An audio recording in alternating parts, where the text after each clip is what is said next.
आदरणीय दर्शकों, आज मैं भक्ति के प्रेरक चरित्र इसके अंतर्गत आपको संत एकनाथ के संबंध में कुछ बातें बताने का प्रयास कर रहे हैं। संत एकनाथ बहुत ही प्रसिद्ध संत थे और इन्होंने भक्ति के दोनों मार्गों को क्रमशः अपनाया था। साथ में सतगुरु की उपासना पर इन्होंने बहुत जोर दिया था और इनकी गुरु भक्ति बहुत अपूर्व थी। आजकल जहाँ गुरु और चेला मारे मारे फिरते नज़र आते हैं, किंतु नाथ जैसे विरक्त शिष्य और जनार्दन स्वामी जैसे विचारवान गुरु का संयोग बहुत ही दुर्लभ है, बहुत ही कठिनाई से मिलता है। इनकी श्रद्धा भक्ति और धी शक्ति प्रचंड तो थी ही, परंतु जनार्दन स्वामी जैसे दत्तात्रेय स्वरूप सद्गुरु की प्राप्ति हो, इसके लिए उनका दैव बल इससे भी महान रहा होगा। जैसे किसी मनुष्य को तीव्र क्षुधा लगी हो और उसी क्षण उसके सामने कोई अत्यंत स्वादिष्ट खडरस युक्त भोजन परोस दे, वैसी ही यह बात हुई। पूर्वाभ्यास बल से निष्पाप हुए इस शिष्य को जनार्दन स्वामी ने लोह चुंबक के समान अपनी ओर खींच लिया और स्वामी की दयालुता को इस शिष्योत्तम ने कृतकृत्य किया। स्वामी पर नाथ की देवतुल्य श्रद्धा थी। गुरु और ईश्वर भिन्न नहीं है, यही नहीं बल्कि ईश्वर प्राप्त कराने वाला गुरु ईश्वर से भी श्रेष्ठ है। यह स्वयं उन्होंने ही अपने भागवत ग्रंथ में कहा है। उपासना के लिए उपासक को सगुण भगवान की कोई न कोई मूर्ति सामने रखनी पड़ती है। अखंड ध्यान धारणा के द्वारा उस मूर्ति में बोलते चालते भगवान जगाने के लिए और सगुण साक्षात्कार के लिए प्रचंड एक निष्ठा की आवश्यकता होती है। किंतु स्वरूप जो निराकार है, जिसका कोई वो नहीं है, उसके लिए ध्यान ही एक सबसे प्रसिद्ध और सबसे सरल व्यवस्था है उसे प्राप्त करने की, और बहुत ही आसानी से वह प्राप्त हो जाता है। संत एकनाथ जी ने इस पर भी जोर दिया है। और परमात्मा का नियम है, जिस रूप का ध्यान करता है उस रूप में भगवान भक्त के लिए प्रकट होता है। आज कह लीजिए उनको प्रकट होना पड़ता है, क्योंकि सद्गुरु इतना दयालु होता है कि वो जिस शिष्य के सिर पर हाथ रख दे, फिर उसकी हर निष्ठा, हर तपस्या, यानी खट संपत्तियाँ तक उसकी अपनी हो जाती हैं, उसमें कोई दो राय नहीं। ध्यान धारणा, समाधि, उपरति, तितिक्षा इत्यादि जितनी चीज़ें बताई गई हैं, सब कुछ जो है उसकी अपनी हो जाया करती हैं। उन्होंने यह भी समझाया कि भगवान और संसार में कोई भेद नहीं है और भगवान और हम में भी कोई भेद नहीं है। जैसे संसार में कोई भेद नहीं, वैसे हम में भी कोई भेद नहीं है। ऐसी अभेद भक्ति का मर्म एकनाथ महाराज ने गुरु सेवा में ही जाना था। भागवत धर्म में अद्वैत और भक्ति का बड़ा ही सुंदर मेल हुआ है। द्वैत भक्ति में कठिनता है और खंडितता भी है, परंतु अद्वैत भक्ति, अभेद भक्ति अनायास और अखंड होती है। ये बातें गुरु गम्य मार्ग से मालूम हो सकती हैं, अर्थात गुरु की ही शरण में जाने के बाद ये चीज़ें शिष्य को अपने आप पता लग जाया करती हैं। और यहाँ तक कि एकनाथ महाराज ने अपने ग्रंथों में भी गुरु के विषय में बहुत ही बढ़िया शब्दों में वर्णन किया है। जैसे ध्यान में गुरु का ध्यान करने से काया ब्रह्मभूत हो जाती है।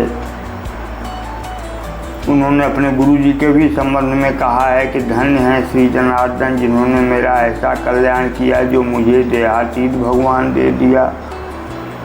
धन्य है सद्गुरु, जिन्होंने ब्रह्म भुवन दिखा दिया।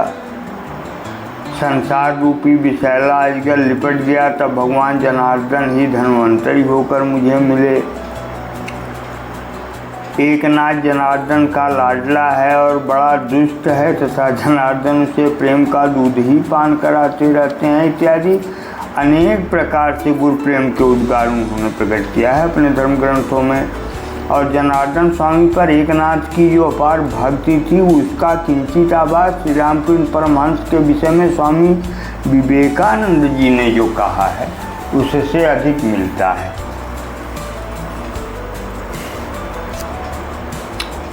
एकनाथ महाराज अपने अभंगों में जो यह कहते हैं कि हमारे लिए वेद जनार्दन है, शास्त्र जनार्दन है, पुराण जनार्दन है, योग जनार्दन है, तप जनार्दन है, कर्म धर्म इत्यादि सब जनार्दन है, इसका मर्म शिष्य हुए बिना कदापि नहीं जाना जा सकता। अर्थात सद्गुरु की कृपा जब तक नहीं होगी इसे कोई नहीं जान सकता। श्री गुरु का नाम मात्र ही हमारा वेद शास्त्र है। इस मनोभावना का मर्म भी गुरु सेवा से कृतार्थ होने पर मालूम हो सकता है। गुरु सेवा, गुरु सहवास, गुरु नाम, गुरु कृपा इतनी प्रचंड शक्ति है कि उस शक्ति के सामने अन्य सब साधन फीके पड़ जाते हैं। देवगढ़ पर जनार्दन स्वामी की 12 वर्ष सेवा से एकनाथ जैसा महात्मा निर्माण हुआ, पर क्या हिंदुस्तान के सहस्त्रों विद्यालयों, सैकड़ों कॉलेजों और सारी यूनिवर्सिटियों को मिलाकर 50 वर्ष में भी एक भी कोई ऐसा महात्मा निर्माण नहीं हुआ? बात यह है कि अनंत शास्त्र पढ़ाने वाले विद्यापीठों की अपेक्षा गुरु गृहवास का बल अधिक है। शास्त्र ग्रंथों और विद्यापीठों की अपेक्षा स्वानुभाव संपन्न महात्मा की सेवा का फल अनंत गुना अधिक है। एकनाथ महाराज ने इस पर जोर दिया है और एक स्थान पर कहा भी है कि शास्त्राध्ययन से जो बोध न होता वह गुरुचरण की सेवा से मुझे प्राप्त हुआ है। पाठशाला, विद्यालय, शास्त्र आदि का कुछ उपयोग नहीं, अथवा ये सब तुच्छ हैं, कोई किसी मतलब के नहीं। उदाहरण मिलता है जैसे श्रीमद् भागवत में जड़ भरत ने रहुगणों को उपदेश करते हुए कहा कि रहु गणे तपसा नयाति न चेजया निर्वपणा गृहाद्वा न छंदसाच नैव जलाग्निसूर्यैर बिना महत्पादरजोभिषेकम। अर्थात यह परम ज्ञान तप से, यज्ञ से, अन्न संतर्पण से, गृहस्थाश्रम में रहकर लोकोपकार करने से, वेदाध्ययन से, जल, अग्नि और सूर्य की उपासना से किसी से भी नहीं प्राप्त होता। केवल महत्पादरजोभिषेक अर्थात सत्पुरुष के चरणों की धूल मस्तक पर धारण करने से ही सहजता में प्राप्त हो जाता है और जो अनुभवी हैं उन्हें इसका अनुभव भी होगा। ये कोई नई बात नहीं है। आगे जड़ भरत बतलाते हैं कि यत्रोत्तम श्लोक गुणानुवादः प्रस्तूयते ग्राम्य कथा विघातः निषेव्यमाणो नुदिनं मुमुक्षोर्मतिं सतिं यच्छति वासुदेवे। अर्थात संतों के घर भगवान का गुणगान सदा ही होता रहता है, इससे विषयों की चर्चा नहीं होने पाती। भगवान की प्रेम कथा हरनिश सुनते सुनते मुमुक्ष की बुद्धि निर्मल होकर वासुदेवात्मक होती है। संतों के घर द्वार अंदर बाहर, कर्म में, वाणी में और मन में भगवत भक्ति के सिवाय और कुछ भी नहीं मिल सकता। संतों के कर्म, ज्ञान और भक्ति हरिमय होते हैं। शांति, क्षमा, दया आदि दैवी गुण संतों के आंगन में लेटा करते हैं। वहाँ रहने से भी मुमुक्षुओं का उद्धार होता है। संत सेवा, गुरु सेवा मुक्ति का द्वार होने से आत्मकल्याण की इच्छा करने वाले उसी का आश्रय ग्रहण करते हैं। भगवान ने भी गीता में ज्ञान प्राप्ति का साधन बतलाते हुए कहा है, जो 4 अध्याय का 34वां श्लोक है कि तद्विद्धि प्रणिपातेन परिप्रश्नेन सेवया उपदेक्षन्ति ते ज्ञानम ज्ञानिनस्तत्त्वदर्शिनः। यह अनुभव सिद्धि तत्व के अनुसार जनार्दन स्वामी के चरणों के समीप रहने से एकनाथ महाराज को सहज ही ब्रह्म ज्ञान प्राप्त हो गया था। और आप लोग जानते हैं कि सद्गुरु की बहुत बड़ी कृपा, यह ब्रह्म ज्ञान उनके घर का खेल हो गया। स्वयं उन्होंने ही कहा है निज मुक्ति की उपेक्षा करके एकनाथ ने जनार्दन की भक्ति की। उन्हीं के प्रसाद से भगवान का मिलना उनके लिए एक खेल हो गया।